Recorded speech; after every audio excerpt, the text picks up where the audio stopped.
Welcome back to the Jackie Kaminsky Experience, where we break down the biggest myths, mistakes, and strategies in sports nutrition so you can actually perform at your best. And today, you are going to learn why generic meal plans and cookie cutter diets are never effective for your long-term success. And of course, I had to bring in Jaclyn Sklaver for this one. And if you don't know Jackie, she's a performance dietitian and the founder of her company, Athleats Nutrition. She's worked with over 500 NFL and NBA draft prep athletes, 100 plus league vets, and has served as the former head of performance nutrition for the Orlando Magic. On top of that, she's also been the nutritionist for former heavyweight champion Deontay Wilder and works with such a large variety of athletes and active individuals across all sports and training disciplines. So when it comes to talking about meal plans, she's definitely the person to bring on this episode. So, Jackie, thank you so much for joining. Thanks for asking me to be on. Yeah, so when we initially connected last week, you said something that just resonated with me so much because you've been in this, what, for 10 years now you've had your practice? Yeah.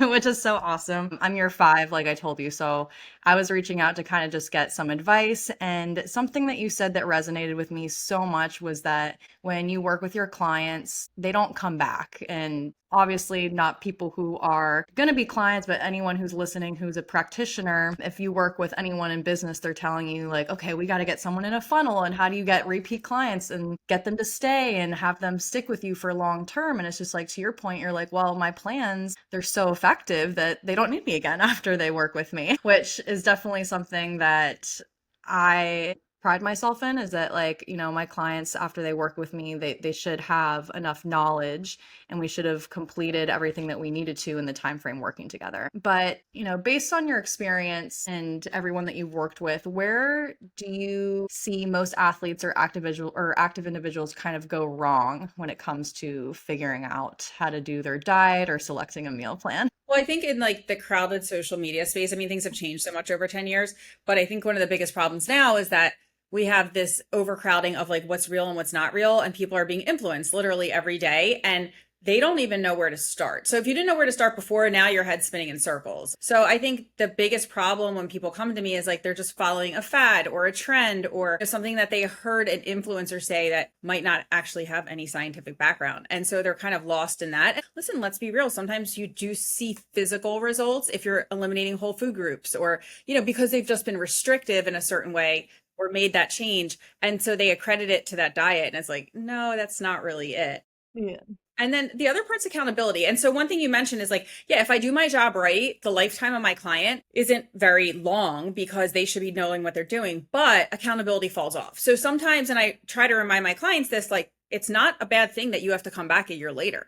I have to do it myself too. So don't feel embarrassed and my pro athletes will, like my off-season NFL and NBA, I'll see them year after year because they know that they need to get back on a plan and need that. But I think with, active gym goers, sometimes they feel like, well, how am I going to hire the nutritionist again? And it's like, listen, we all need that. We all need that accountability in our lives. I have a strength and conditioning coach where I always have a program going on with them. I mean, yeah, same thing. I have a personal trainer, and it's not that I don't know how to work out. It's that I want somebody, again, to hold me accountable, keep pushing me, because it's just something that I don't even want to think about.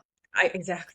With your clients, what are some of the most common fad diets that they come to you asking about or saying that they've tried? So it's interesting, like before COVID, when they were recording a lot of documentaries, I used to have whatever it was a documentary of the year was the thing. So, we had the keto diet, then we had the vegan diet. Thank God, knock wood, that COVID kind of stopped some of those productions and we don't have as many of those documentaries, but was rooted around that. Now it's more like the carnivore diet or gosh, I don't know, people, the FODMAP, someone came out to me, I'm like, that's not a trending diet. That's a nutrition. Well, so is keto. Keto is a nutritional therapy diet, right? And I just think, of course, the low carb thing people are always doing. Whole30 is something that's always cycling around. You always see. So those are the things that kind of trend. I don't know. Do you know any popular trend diets that are new right now? Some that I've been hearing a lot. No one's come to me about it before, but some that I've heard a lot on social media is like seed cycling, especially for women, like seed cycling for their hormones. And I'm like, that's not going to do anything. No. I mean, I get the theory behind it. Certain seeds have certain nutrients in them, and if you cycle them throughout, listen, that is so hard. I mean, just from people trying to cycle their period or their cycle with their diets, like that is so hard.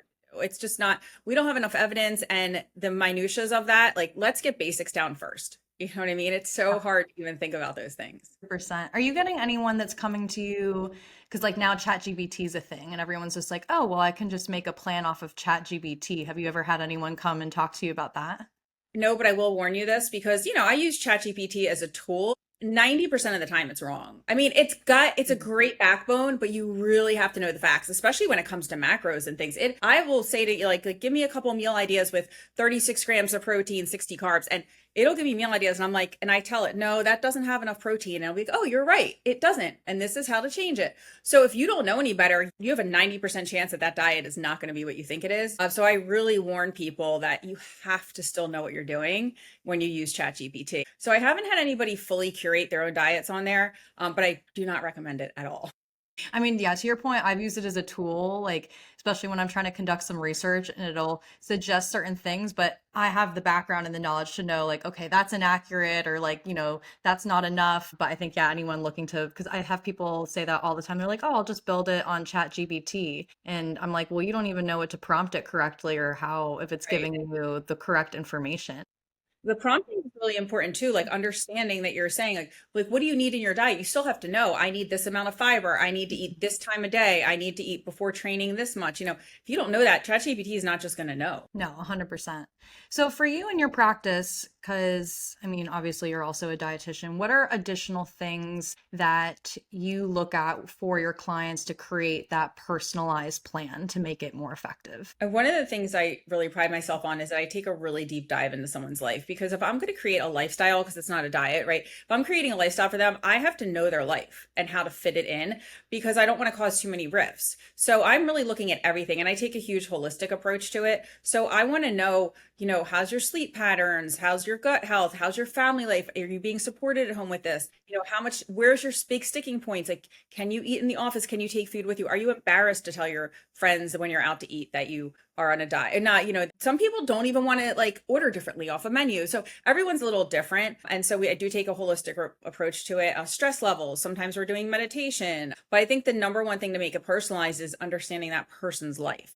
And being able to do that, then I can say, okay, well, this is a plan with the foods that you like within reason and and it fits into your daily routine so that you can actually execute it and make these changes. And with that, when you're looking at your client too, because you are looking at it in such a holistic way, if they're coming to you strictly wanting something that is, they solely want to focus on the nutrition, the diet aspect of it, but you see so many other things going wrong with them, do you ever tell them to kind of take a back seat to focus on those other lifestyle metrics, whether it's stress, sleep related, things like that? How do you Oh, talk of to them? course. I mean, that's a whole part of our plan too. And a lot of times, if I'm not giving them resources, I'm like referring them to somebody else because let's be real, like this ashwagandha trend for like stress. Mhm. Like, if you're not hitting the root cause of your stress, there is no adaptogen in the world that's going to fix it. There's nothing in the world. So you have to be doing everything else and then look at this as a supplement, supplementary. And so you have to make lifestyle changes along with the diets, but it's root cause. Like what is causing these issues or what's hindering or what's causing a wall from you to get to your goals? You can't like out diet or supplement any of those problems. So No, you 100, have and that's what to, everyone wants to do. right. Like you can't just take creatine and everything's going to go away. I'm sorry. Yeah, no. And I think that's the biggest problem is that everyone wants to take all these supplements or try this fad diet or do all of these things when it's like, if you can just eat healthy, sleep enough, and exercise regularly, that will literally solve all of your problems. But nobody wants to hear that. Really, they all play into each other. Like, listen, I myself go through these cycles where right now I'm trying to, get back. I'm counting my own macros and I'm trying to Mhm. train more, and they feed into each other because the more I go to the gym, the more I want to eat healthier, and the with results that I see make me motivated to do it more. I'm just like, we're just like everybody else, even though I've been doing it for years. So I think those simple little basic things just motivate you and play into your success, right? It's very, very surface level in the sense. And I'm not trying to minimize what we do because I hear that a lot too. People are like, well, what are you going to do? Just like give me a nutrition plan and I follow it. It's so much deeper than that. I mean, we're literally setting you up with lifetime skills. And I also look at lab work. I also look really deep into what's going on internally with people. I've found a lot of things that people didn't know they had, or they were going to doctors for years and not getting answers. So I think people have to look at it more of like, we're not just giving you macros. You're not just using MyFitnessPal. No, 100%.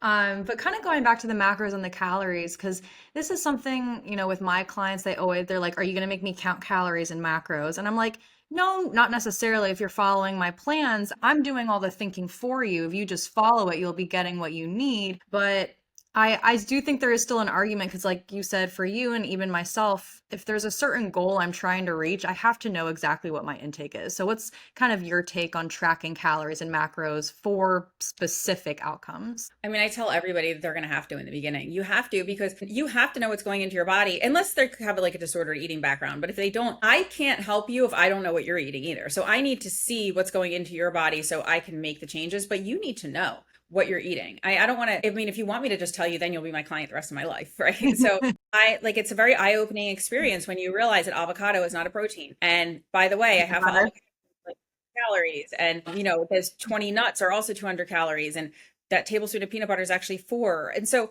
these are things that I tell people, like, it's tedious in the beginning, but you have to do it. And we try to wean off of it. And part of my phases is getting people to physically, recognize how much food they're eating. But even myself, every few months, I have to dial it back in because you just start to lose those food portions. So once in a while, I'll give myself a little test of like, all right, weigh out this food for the week and see. And sure enough, okay, there's areas that I've gone over. So yes, just like going into the gym, if you go into the gym without a plan, you're not going to get the right results. You really need one. So I tell people, like, look at it the same way as going into the gym. You have to follow this plan. You have to execute it. If I just went in and did like 5-pound weights one day and 7 another, and then 100 the next, am I going to be able to do that? No, I'm not. Yeah, no, exactly. And so, yeah, and to that point, it's something that I emphasize, especially when people just think that we're just going to give them the macros and calories. It's like, no, we're providing a strategy for you to reach your goal because clearly you have been unable to do it or don't have the right education to achieve it. So what would you say again would be your biggest problem with like the generic meal plans that you see, these fitness influencers that are like, oh, just follow this 2,000 calorie meal plan, like, and of course we're trying to like we're banging our heads into a wall because we're like, guys, And what drives me crazy is when I see these people making tons of money doing that. I'm like, oh my Mhm. gosh. And people are always like, oh, you should scale. I'm not saying I can't scale, but it's really hard to scale when you're actually doing personalized plans. I think the biggest problem is I see people underfueled almost all the time, and I see no carbohydrates in their diet. And it's like, so these people just think, oh, well, we'll cut carbs out. People just have a big salad or just have fruits, the only carbohydrate. And it's most of the time it's under fueling. Now, unless we're getting into this crazy carnivore stuff where now I see like no seed oils, beef tallow. And I'm just thinking to myself, gosh, I hope that you don't have any heart disease running in your family. I hope that your particle size is great, because that's going to run into a problem as well. So those are some of the trends that I see is just under fueling, not enough carbohydrates in general, and then like high in saturated fats without people realizing the repercussions of that. I would say those are like the things I see. And I don't see the templates that often, but if somebody has one, I always ask to look at it. I'm like, over to me so I can see what's going on. And it's also not personalized at all. It's always like the same. Everyone has the same. Oh, it's also gross. That's another thing. It's like just grilled chicken with steamed rice, and that's it. And I'm like, oh, how long are you going to eat that for? What about these kind of generic plans? Like one of my best girlfriends, she showed it to me. It wasn't keto, but it was just like pure, like only animal-based foods, and her only carb sources were potatoes and fruits. But it was like high healthy fats, proteins, vegetables were allowed. For me, I was just like, I don't hate it. I would say, like, you want to incorporate all the foods that you can and eliminate processed items. But she liked it because it was there were no set calories or macros. It was like, just eat these foods at liberty and you should be okay. So what's kind of your take on That's only that? going to get you so far, right? You will drop weight because she's cutting out so many other things. So if somebody gives you like, it's like keto, if they give you like hard restrictions, so now you're cutting out your chips, you're cutting out any desserts, you're cutting out your pastas, but eventually that's going to plateau. It really is. When keto was popular, and it sounds like this diet might be like a Whole30 or paleo, I'm not opposed to somebody doing that for like 30 days if they need hard, fast rules to break their habits. Some people need that, but you have to eventually learn a balanced macronutrient diet. So if you're somebody who will give yourself a little leeway and not throw away the chips, or not, if you're someone who has to say like, no, you can't have that, fine, let's put hard rules on it for like 4 weeks until we break those habits, or 6 weeks. But eventually we have to balance your diet out now that you've broken those like snacking habits or whatever it is that found they needed really hard rules for. So I just think that if you're not tracking your calories, eventually it's not going to go anywhere. 100%. Kind of bringing it back more to like the athlete focus. And I don't know if you've experienced this, but I feel, especially working with fighters, I feel like the last thing they want to focus on is nutrition. Do you also see that? And then if you do, like, why do you think that is? Unfortunately, I see that in all sports. In a team level, and this is outside of like fighting, it's because the team doesn't put an emphasis on it. So how do you expect athletes to know? Like the teams use Mhm. dietitians booking catering, not as clinical dietitians that can help them. So it falls to the end. And if you think about the history, like strength and conditioning and physical therapy has just kind of got its spot. So nutrition is still like, we're still trying like, hey, don't forget about us. In the fight world, it's just been so old school and they just look at it as, okay, I have fight camp and I have to make weight and I'm going to do the craziest things possible, where it's really a year-round thing. I mean, you have to keep your inflammation down year-round. You have to think about like the fact that you go into train multiple times a day and you're not fueling or recovering. Like you can increase your output while you're training and get better results. You can recover faster and be able to train more, which gets you better results. And so you're leaving so much on the table by not focusing on nutrition in any sport. And I keep telling people this, and I see it a little more in the younger generation. I think eventually it's not going to be an option because the advantage you get by focusing on nutrition is going to really put you at that competitive advantage. I think in the fight world, it's just so old school and people need to understand that it's a year-round thing, and it's so horrible on your metabolism. Not saying like overall metabolism, right? It's so hard on your body to do a hard cut for a fight. It's just not good for you to do that. And you need to, it's just the extremities it puts on your body. And I just think it just comes from an old school mindset that people don't understand. Also, I see that people look at nutrition as like a handicap. Like, oh, I don't want to tell people I have a nutritionist. Why not? It's nothing wrong with you. You have a strength and conditioning coach, you have a physical therapist you work with. It should be a humble brag. It should be like, oh, and by the way, I have a performance dietitian that I work with too. I'm better than everyone else. Not like something's wrong. Why is there something wrong? And I think too, and I don't know if you've heard this from like all the athletes that you've worked with, sometimes working with my fighters. And I'm so strongly emphasizing the year-round maintenance because I don't want them to focus on it for just a short time period because that window is so small comparable to the whole year that they have. And there's not much that you can do in those small windows. So I always try and emphasize a maintenance program. And a lot of times they end up falling off because they still feel that by working with me, they're restricted in a sense, even if we're trying to work on strategies to incorporate all of their best foods. So do you feel like you get that a lot too, where they think that even having someone year round, it's still restricting them in a sense, even though you know what you're doing and what you're telling them and what you're guiding them on isn't restrictive? I think it depends on what type of extreme person it is. So you think about another thing with fighters is they are an extreme person in Mhm. general. So sometimes that's the rules they're putting on themselves, not me. Like if you don't want to have pizza the entire year, that's you. I'm not saying that. Like, so I think that's in their own head. It shouldn't be restrictive. It should be once again, it's a lifestyle, just learning how to eat better year round. So I think if anybody who feels like they don't want to work with a dietitian year round is because it's like a preconceived notion that they've put on themselves. Once again, it's like something's wrong or I have to be restricted.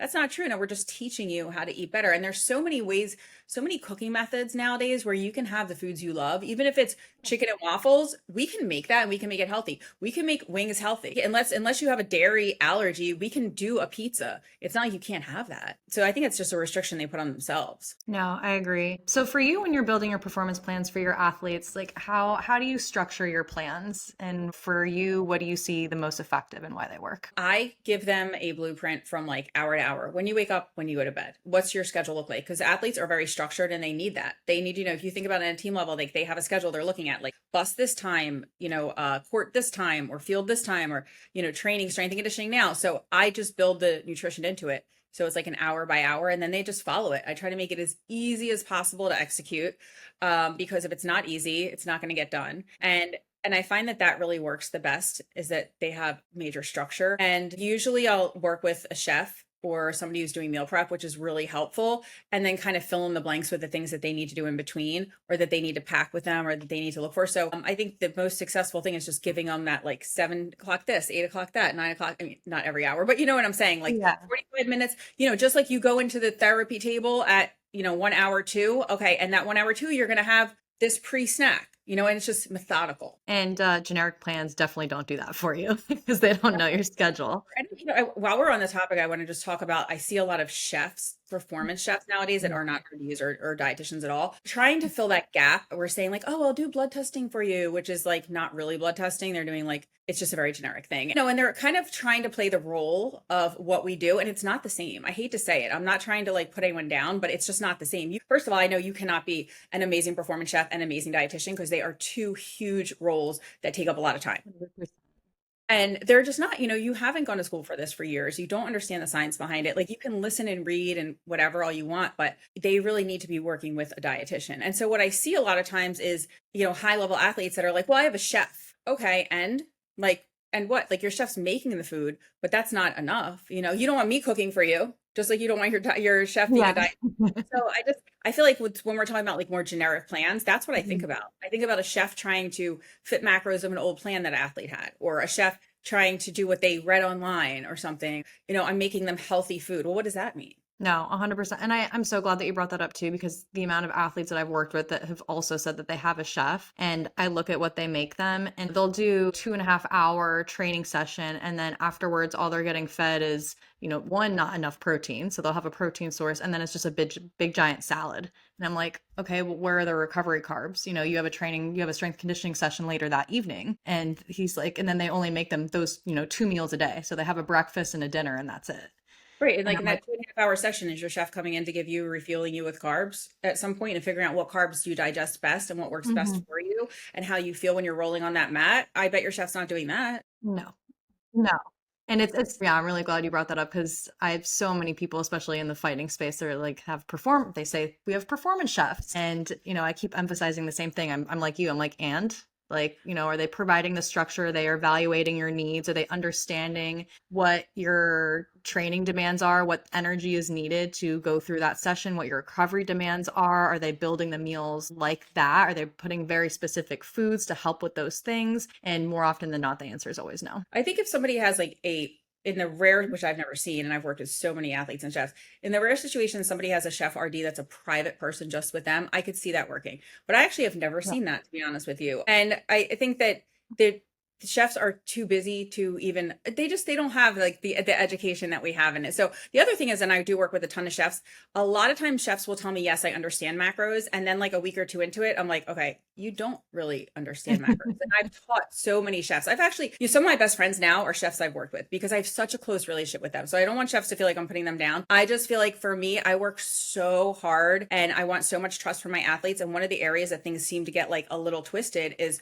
the chef not executing it correctly or it not, and like acting like they do. So imagine if I wasn't in the equation. That's where I'm just like confused of, and I know performance chefs that they somewhat understand, but it's not fully, No, they don't. And then going back to the blood testing, I want to talk a little bit more about that because I definitely get it all the time. These companies, oh yeah, we'll do a blood test, or athletes that come to me, oh, I did a food test, so they know what foods work best with my body. And I always roll my eyes a little bit, but what's your take on all of that?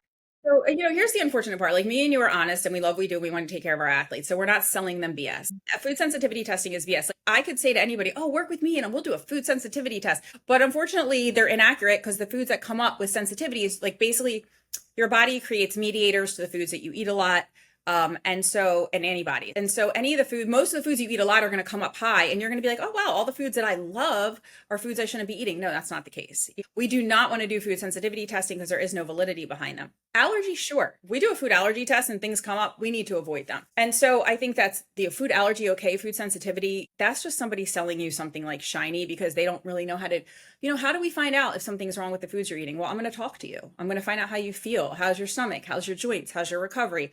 That's the best way to see if certain foods are bothering you. Cycle through. Let's try sweet potatoes this week. Let's try pasta next week. How do you feel? Are you digesting differently? So I think that those testing. Now, when it comes to other lab tests, I honestly, and I've studied this so much, the tried and true is doing a regular blood test where we're doing like a CBC, CMP.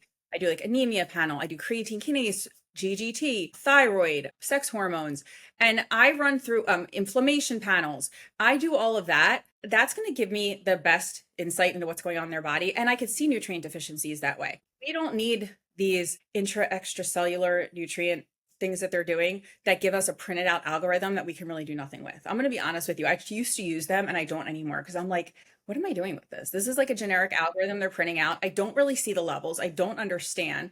And not that I don't understand, it's they're not giving me real data to work with. So I'm better off just running these regular panels and seeing if there's some type of deficiency along the way. And so unfortunately, that's another hook that a lot of people are doing. Like, oh, I can run these functional tests on you and tell you. And it's like, that's not really telling you anything. And I've worked with enough athletes and done enough of the tests that I know that I really know that the results are not valid in a lot of these tests. Has anyone come back to you saying that with their test results that they want to completely change everything that they're doing because of what that test has said? Oh, absolutely. I've seen that multiple times where someone's like, hey, I had this food sensitivity test. And I'm like, okay, I have to explain it to them. This isn't valid. And, or sometimes, we also have to work with our client, right? I'm not trying to tell people absolutely not. Sure, let's eliminate all these things and let's start to reintroduce certain foods. And if you feel okay with this food, then let's keep it there. If you don't feel okay, we can keep it out. So I do want to appease my clientele and I do want to, I'm not trying to blow them off and say, oh, this is so that I'm not doing that for you. Just like if they want to do keto for a month, with the exception of an athlete, like let's do it under guidance. So if they come to me and they feel really strongly about it, sure, let's do it, but let's reintroduce, because especially as an athlete, the less foods that are in your diet, the less nutrients you're getting, right? So No, 100%. have as much food as you can and as much choices as you can. No, I agree. So, kind of going back to the meal plan portion, what would be your advice for athletes who maybe don't have the funds to be able to afford a one-on-one coach like you or I? Like, what would you say would be the next best thing for them to try and do? I mean, that's a tough one. I don't necessarily have the answer for that because you do have to prioritize finding somebody who can really understand your life and dive into it. And then that's where, like, maybe if your budget is only to do it for 3 months, then you really put the effort into understanding what's going on for those 3 months, instead of just following a plan. Because a lot of athletes, I'll make the plan and they just follow. They don't know what's really going on. So in the case that you're budgeted, then you have to understand it yourself, right? So I think that's the best thing I can say, but you do have to find a little bit of investment to do it because there's nothing else out there that's going to teach you what you need for your output and your goals. No, 100%. So yeah, education, which is what I'm always emphasizing, get the education first, make the investment initially, and to your point, like actually learn it, give it time, understand it so that you can apply it yourself moving forward. Because what I've seen is that so many athletes, they put the nutrition on the back burner because they don't want to invest in it. They don't think it's that important. And I mean, our field wouldn't be in existence if it wasn't important. I mean, we have literal evidence to show how effective very specific nutrition strategies are for various sports and various performance outcomes. It's just absolutely crazy to me. Like literally what you put in your body affects your output. Every single thing you do is affected by what goes into your body. So I don't know how it's not important. I just that I can't wrap my brain around the fact that people do not see it as a priority, but somehow they don't. It's just crazy. Like it's literally how your body is physically moving. No, which is to me it seems very logical, but for everyone else, it's like rocket science. They don't get And it. your brain too, right? If you're under fueled, there's so many side effects, negative effects that happen with your brain, your neurotransmitters and depression and not thinking straight and your quickness, your sharpness, your decision making, like all of that translates over into your sport. And your brain also needs fuel and carbohydrates. I always think, have you ever seen the movie Stuntman with Ryan Gosling? No, I haven't seen that. No, you need to watch it. So there's a scene and they made him a meme on social media where at the end of the movie, he's like screaming, he's like, you need carbs. Oh, really? And it was like became a meme for like every nutrition page that I was seeing. And I was just like, please, like, can we just focus? If you're an athlete, if you're an active individual, like you need carbs. Like there's no ifs, ands, or buts about it. It's just stop cutting them out. Everyone thinks they're the enemy. Another thing, and I wish, I try to drive this home to my athletes that have been in the leagues forever. The most successful athletes really are focused on their nutrition.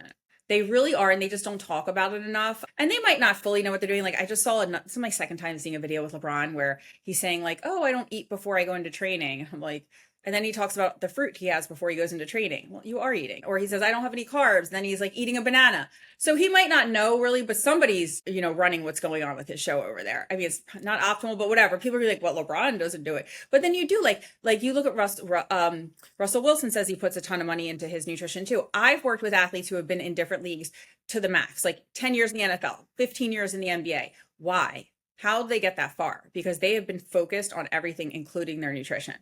100%. Like that's how they get there. I just wish they would be a little more vocal about it. Yeah.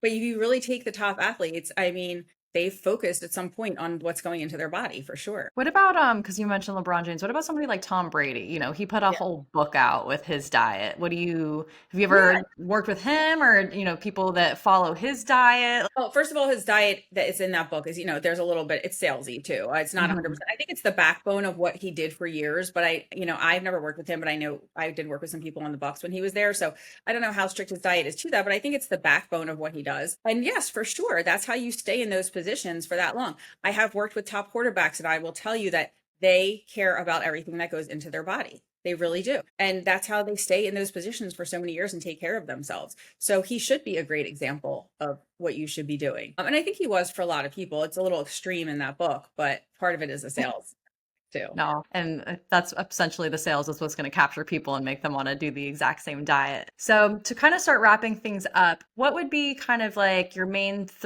let's say 3 to 5 points for any athlete or active individual, like red flags essentially to show them or allow them to know that their plan isn't working, their meal plan that they decided to get? What would All be right. like the biggest things to keep in mind? Number one, your sleep. You are not sleeping well. You cannot sleep. You're not falling asleep at night, or you're waking up throughout the night. Usually that's a fueling problem. You're not recovering. You don't have enough fuel. So that's always a good sign. Feeling exhausted by the end of your workout. You should be able to get through your workouts, especially if you're an athlete and you've been doing this for years. So just running out of energy before your workout's over is another one. Feeling hungry constantly, like hungry throughout the day, hungry, always hungry. See what else. Obviously dramatic weight loss. It's really hard in season for a lot of athletes, especially like NBA, to like keep weight on. And if you're not keeping weight on, then there's something going on there where there's a lack of nutrients. And then of course, injuries, right? People don't realize this, but if you're not fueling correctly, you are so much more at risk for injuries.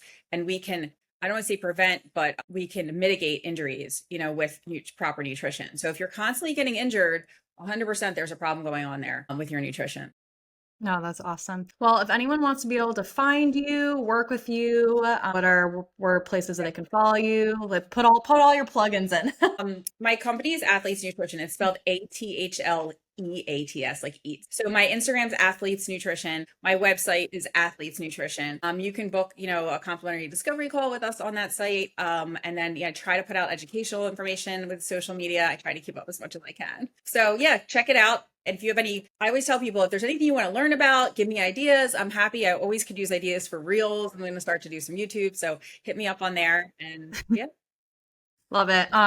Well, everyone, thank you so much for listening. Like, subscribe, share, make sure you follow Jaclyn. And yeah, reach out to dietitians in the field. We are here to create personalized plans for you because we are in your corner. We're not trying to sell you some cookie cutter, salesy, gimmicky plan just to make money. We're actually here because to your point earlier, it's hard to scale efficiently and make billions of dollars when you're creating personalized plans for all your clients. Yep. Yep. 100%. All right.